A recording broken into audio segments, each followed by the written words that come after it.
नमस्कार दोस्तों, मेरा नाम है शुभम और जेकान क्लासेस में आप सबका स्वागत है। तो हम ये सीरीज़ लाए हैं करंट अफेयर की, जिसमें 2020 का जनवरी से लगाकर दिसंबर तक का सारा करंट अफेयर कवर करेंगे। इसके बाद जो 2021 है उसमें भी जनवरी से जो करंट अफेयर रहेगा उसमें साप्ताहिक करंट अफेयर आएगा, जिसमें हम 7 दिन का करंट अफेयर एक साथ एक वीडियो में देंगे, ठीक है। और जो 2020 का होगा उसकी डेली वीडियो आएगी, क्योंकि हम इसमें करीब 8 से 10 क्वेश्चन डेली ब्रीफ में डिस्कस करेंगे। ऐसा नहीं कि एक ही वीडियो में सारे क्वेश्चन एक ही 4-5 घंटे का बना लिया और उसमें लाइन से पढ़ दिए, ऐसा नहीं है। हर एक क्वेश्चन को ब्रीफ में पढ़ेंगे, इंपॉर्टेंट क्वेश्चन बताऊंगा। और जो पुलिस कांस्टेबल है उसके हिसाब से बहुत इंपॉर्टेंट क्वेश्चन जो करंट अफेयर के आ सकते हैं उनको हम डिस्कस करेंगे, ठीक है। तो क्वेश्चन की ओर बढ़ते हैं। फर्स्ट क्वेश्चन है क्या कि 2021 में 12वें विश्व सम्मेलन मध्य प्रदेश में 12वें क्या विश्व हिंदी सम्मेलन मध्य प्रदेश के किस जिले में आयोजित किया जाएगा, ठीक है। तो मैं बता दूं कि ये 12वां विश्व हिंदी सम्मेलन जो है देवास में, कब, देवास में आयोजित किया जाएगा। उसके बाद भोपाल में 2015 में 10वां विश्व हिंदी सम्मेलन का आयोजन किया गया था। उसके बाद भारत के अलावा मॉरिशस ही दुनिया का एकमात्र ऐसा देश है जो 11वें विश्व हिंदी सम्मेलन के आयोजन के साथ तीसरी बार, कितनी बार, तीसरी बार विश्व हिंदी सम्मेलन की मेजबानी कर रहा है। उसके बाद करते हैं मॉरिशस की। तो मॉरिशस क्या है, एक द्वीपीय देश है। क्या है, द्वीपीय देश, जिसकी राजधानी क्या है, पोर्ट लुइस। जिसकी राजधानी क्या है, पोर्ट लुइस। उसके बाद बात करते हैं कि जो विश्व हिंदी सम्मेलन है 12वां तो देवास में हुआ, लेकिन फर्स्ट कहाँ हुआ।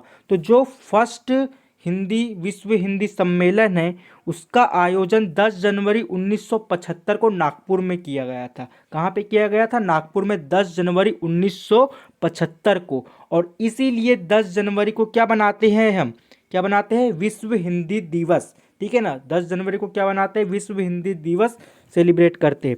उसके बाद जो भारत के पूर्व प्रधानमंत्री थे मनमोहन सिंह, तो उन्होंने 10 जनवरी 2006 को हर साल विश्व हिंदी दिवस 10 जनवरी के रूप में मनाए जाने की घोषणा की थी। किसने की थी, मनमोहन सिंह ने। ये बहुत इंपॉर्टेंट क्वेश्चन है, कब की थी, 10 जनवरी 2006 को। उसके बाद नेक्स्ट क्वेश्चन की बात करते तो नेक्स्ट क्वेश्चन है, मध्य प्रदेश सीधी जिले की बेटी बचाओ बेटी पढ़ाओ की ब्रांड एम्बेसडर किसे बनाया गया है। क्या है क्वेश्चन, मध्य प्रदेश की सीधे जिले की बेटी बचाओ बेटी पढ़ाओ की ब्रांड एम्बेसडर किसे बनाया गया है। तो बता दूं कि शहर के एक निजी स्कूल में छात्र अंशिका गुप्ता, क्या अंशिका गुप्ता को मध्य प्रदेश सरकार ने बेटी बचाओ बेटी पढ़ाओ योजना का क्या बनाया, ब्रांड एम्बेसडर बनाया। और 10वीं में पढ़ने वाली इस छात्र को international day of girl child के मौके पर सीधी जिले की क्या ब्रांड एम्बेसडर के रूप में चुना गया। इसके बाद इसने नेशनल यूथ गेम में 10 meter air rifle shooting championship में सिल्वर मेडल का प्राप्त किया है। उसके बाद हम बात करते हैं कुछ इम्पोर्टेंट कि ये बेटी बचाओ बेटी पढ़ाओ योजना कब कहाँ किसने चालू की थी। तो जो बेटी बचाओ बेटी पढ़ाओ योजना का आरंभ 22 जनवरी 2015 को, कब, 22 जनवरी 2015 को हमारे देश के प्रधानमंत्री नरेंद्र मोदी जी के द्वारा किया गया था, ठीक है। इस योजना के अंतर्गत क्या होता है कि बेटी के माता पिता को बेटी का बैंक अकाउंट किसी राष्ट्रीय बैंक या फिर नज़दीकी पोस्ट ऑफिस से खुलवाना होता है।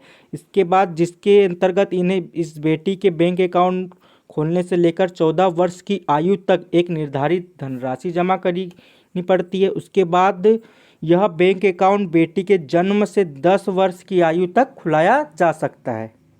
नेक्स्ट क्वेश्चन की बात करते हैं। तो नेक्स्ट क्वेश्चन है, मध्य प्रदेश के सभी स्कूलों में संविधान की प्रस्तावना को पढ़ाना अनिवार्य कर दिया गया है। ऐसे करने वाला मध्य प्रदेश कौन सा राज्य बना, ऐसा करने वाला मध्य प्रदेश कौन सा राज्य बना। तो मध्य प्रदेश बना है दूसरा राज्य और पहले नंबर पर है महाराष्ट्र है। पहले नंबर पर कौन है, महाराष्ट्र है। महाराष्ट्र के बाद दूसरा राज्य कौन बना है अपना, मध्य प्रदेश। कौन बना है, मध्य प्रदेश। बात करें महाराष्ट्र की तो महाराष्ट्र के सीएम कौन है, महाराष्ट्र के सीएम है उद्धव ठाकरे। कौन है, उद्धव ठाकरे। और महाराष्ट्र की राजधानी क्या है, मुंबई। महाराष्ट्र की राजधानी क्या है। इसके बाद जो यह योजना है, इसके जरिए जो यहाँ के सरकारी स्कूल होंगे उसमें हर शनिवार को क्या करेंगे, बच्चों को भारत के संविधान की प्रस्तावना अनिवार्य रूप से पढ़ाई जाएगी। नेक्स्ट क्वेश्चन की बात करते हैं। नेक्स्ट क्वेश्चन है क्या कि ड्रोन के जरिए साफ सफाई करने वाला भारत का पहला शहर कौन सा बना। तो ड्रोन के जरिए साफ सफाई करने वाला भारत का पहला शहर इंदौर बना है। कौन सा बना है, इंदौर। और एक चीज़ और कि ये सबसे भारत का क्या सबसे स्वच्छ शहर है और लगातार चार बार स्वच्छ शहर का खिताब जीता है, ठीक है ना। इसके बाद हम बात करें भोपाल, तो भोपाल है वो सबसे स्वच्छ राजधानी है।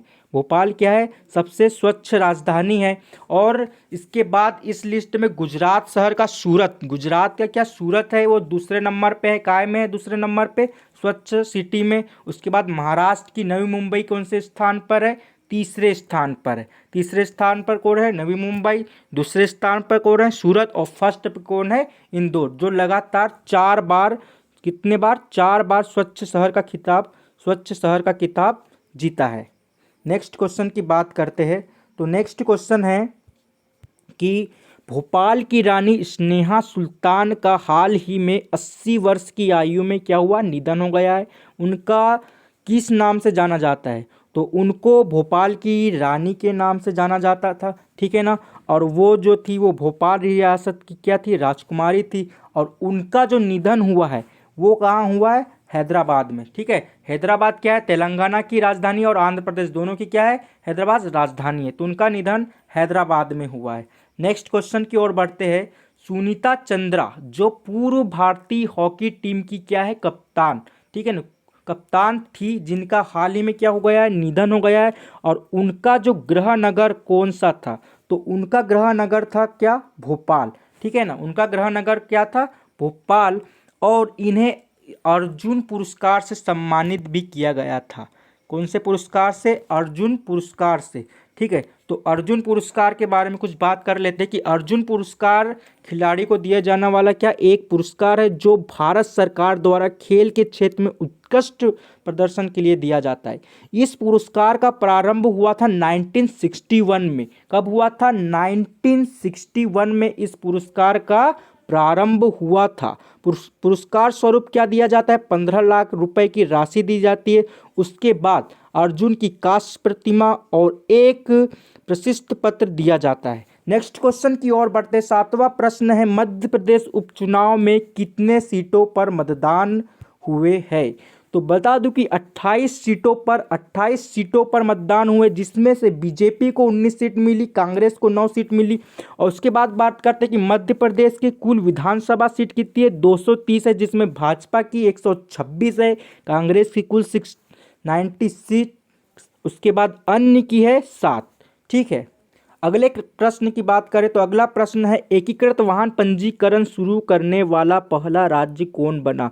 तो एकीकृत वाहन पंजीकरण शुरू करने वाला पहला राज्य बना है मध्य प्रदेश, ठीक है ना। यूनिफाइड व्हीकल रजिस्ट्रेशन कार्ड बनाने वाला पहला राज्य कौन सा बना है, मध्य प्रदेश, ठीक है। तो ये था हमारा फर्स्ट लेक्चर काय का, करंट अफेयर का, जिसमें हम जनवरी से लगाकर लास्ट दिसंबर तक के का पूरा 2020 का इम्पोर्टेंट करंट अफेयर ब्रीफ में डिस्कस करेंगे। उसके बाद जो हमारा 2021 का 1 जनवरी से लगाकर 2021 का जो करंट अफेयर होगा वो साप्ताहिक करंट अफेयर की वीडियो आएगी, जो हर 7 दिन का जो जितना भी मध्य प्रदेश का इम्पोर्टेंट करंट अफेयर होगा उसको हम एक सप्ताह में एक वीडियो में क्या डिस्कस करेंगे। और जो ये 2020 का होगा ये डेली आएगा, डेली करीब 8 से 10 क्वेश्चन को हम डिस्कस करेंगे ब्रीफ में, और इम्पॉर्टेंट जो हमारे पेपर के हिसाब से इम्पॉर्टेंट होंगे उसी को डिस्कस करेंगे, ठीक है ना। तो चैनल को आप ज़रूर सब्सक्राइब करिए, ठीक है, ज़्यादा से ज़्यादा शेयर करें, ठीक है ना, इससे हम मोटिवेट होंगे, ठीक है। ज़्यादा से ज़्यादा लाइक करिए, शेयर करिए और कमेंट करिए। अगर आपको इस वीडियो लेक्चर की क्या PDF चाहिए होंगी तो नीचे कमेंट करके बताइए, ठीक है। हम टेलीग्राम पे प्रोवाइड करा सकते हैं, ठीक। धन्यवाद।